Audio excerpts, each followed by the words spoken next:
Bienvenidos al capítulo 1.6 del curso de Fundamentos de Circuitos Eléctricos. En este capítulo analizaremos los elementos de un circuito. Un elemento es el bloque constitutivo básico de un circuito. Un circuito eléctrico es simplemente una interconexión de los elementos.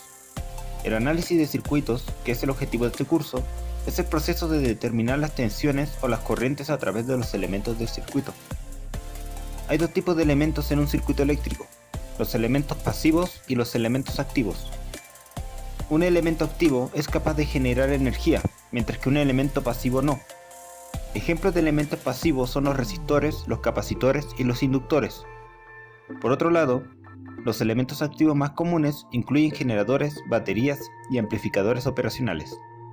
Los elementos activos más importantes son las fuentes de tensión o de corriente, que generalmente suministran potencia al circuito conectado a ellas. Hay dos tipos de fuentes: independientes y las dependientes.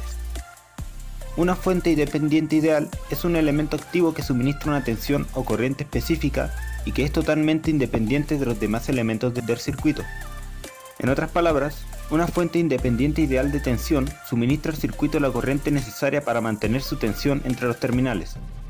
Fuentes físicas como las baterías y los generadores pueden considerarse aproximaciones de una fuente de tensión ideal. Aquí podemos ver los símbolos de fuentes de tensión independientes.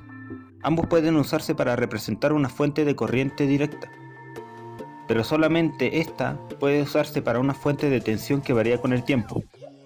De igual manera, una fuente de corriente independiente ideal es un elemento activo que suministra una corriente específica completamente independiente de la tensión entre los extremos de la fuente. La fuente de corriente aporta al circuito la tensión necesaria para mantener la corriente designada. La flecha indica la dirección de la corriente I. Por otro lado, una fuente dependiente ideal o controlada es un elemento activo en el que la magnitud de la fuente se controla por medio de otra tensión o corriente. Las fuentes dependientes suelen indicarse con símbolos en forma de diamante. El control de la fuente dependiente lo ejerce una tensión o corriente de otro elemento en el circuito, y dado que la fuente puede ser de tensión o de corriente, se concluye que existen cuatro posibles tipos de fuentes dependientes, las cuales serían las siguientes: la fuente de tensión controlada por tensión, la fuente de tensión controlada por corriente, la fuente de corriente controlada por tensión y la fuente de corriente controlada por corriente. Las fuentes dependientes son útiles en el modelado de elementos como transistores, amplificadores operacionales y circuitos integrados. Aquí tenemos un ejemplo de una fuente de tensión controlada por corriente. La tensión 10 por I de la fuente de tensión depende de la corriente I a través del elemento C. Es curioso que el voltaje de esta fuente sean 10 I volts y no 10 I amperes, pues estamos multiplicando por una corriente, pero esta es una fuente de tensión.